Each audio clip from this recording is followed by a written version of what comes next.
हम देखेंगे राष्ट्रीय सुरक्षा अधिनियम 1980 के प्रश्न उत्तर।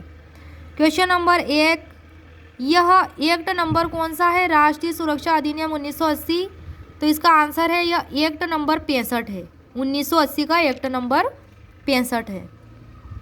क्वेश्चन नंबर 2, यह एक्ट कब अधिनियमित हुआ और कब लागू हुआ?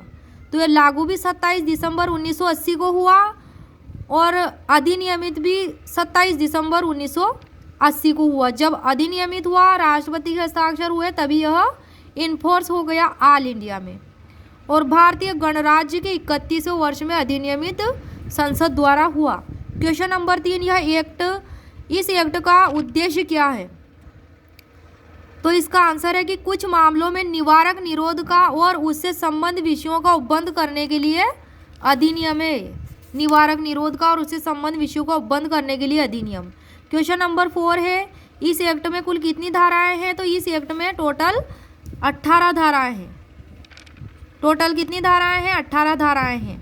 अमेंडमेंट के तहत 18 कर दी गई हैं। मूल एक्ट में 17A तक थी।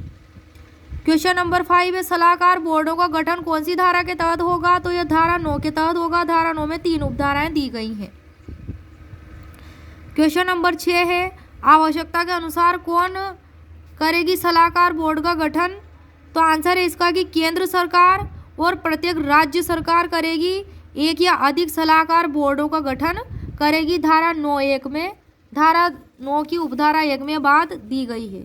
क्वेश्चन नंबर 7 है, सलाहकार बोर्ड का गठन कितने और किन किन व्यक्तियों से मिलकर बनेगा?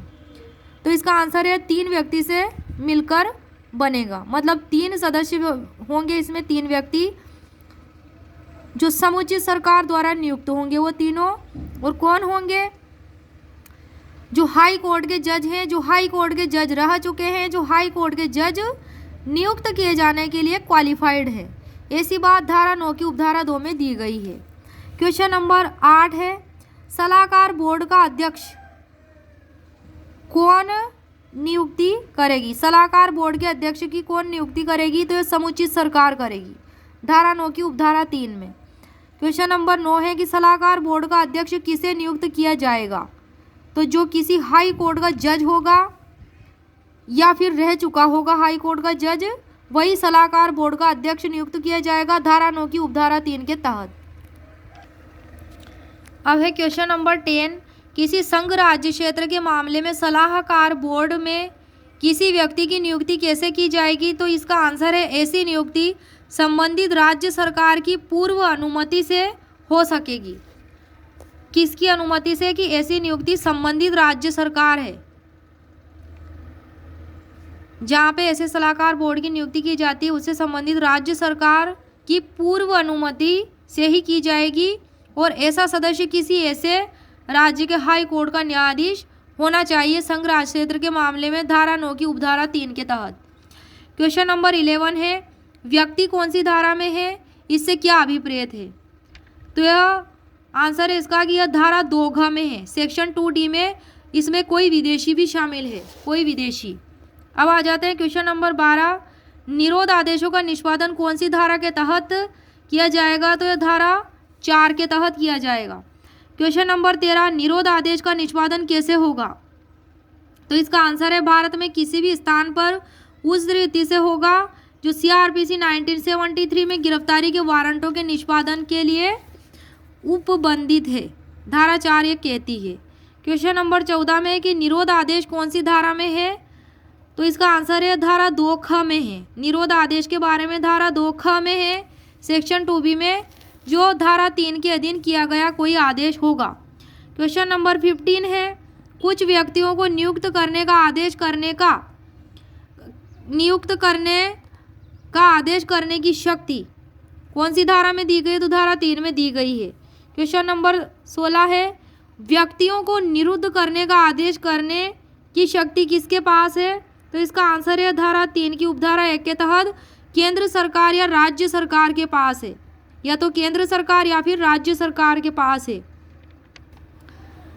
धारा 17 में है, सलाहकार बोर्डों को निर्देश कौन सी धारा के तहत किया जाएगा? तो सलाहकार बोर्डों को जो निर्देश है धारा 10 के तहत किया जाएगा। क्वेश्चन नंबर 18 है विदेशी का क्या अर्थ है। आंसर है इसका कि विदेशी है धारा 2 में दी गई है विदेशी के बारे में। धारा 2 में इसका वही अर्थ है जो विदेशियों विषयक अधिनियम 1946 एक्ट नंबर 31 में है। क्वेश्चन नंबर 19 है कि कौन सी धारा के तहत सद्भावपूर्वक की गई कार्यवाही के लिए संरक्षण किया जाएगा। तो धारा 16 के तहत किया जाएगा। धारा 20 में है इस एक्ट के अनुसरण में सद्भावपूर्वक की गई बात के बारे में कोई वाद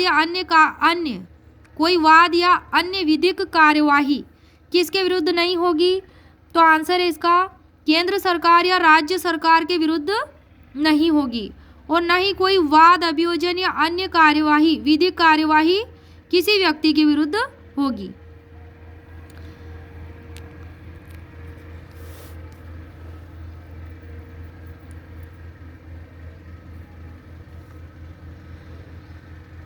कोई वाद अभियोजन या फिर अन्य विधिक कार्यवाही जो किसी व्यक्ति के विरुद्ध होगी नहीं होगी।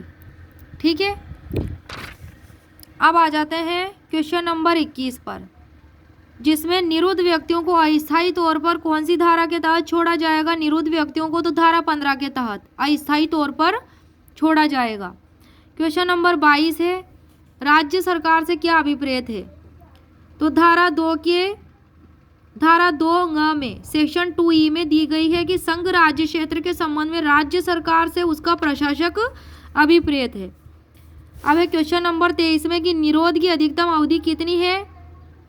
तो आंसर इसका कि निरोध की तारीख से 12 मास की अधिकतम अवधि है। निरोध की तारीख से कितनी होनी चाहिए 12 माह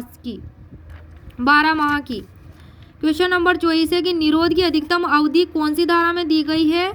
तो धारा 13 में दी गई है। क्वेश्चन नंबर 25 निरोध आदेश वापस लिया जाएगा। तो यह धारा 14 के अकॉर्डिंग निरोध आदेश वापस लिया जाएगा सेक्शन 14 के तहत।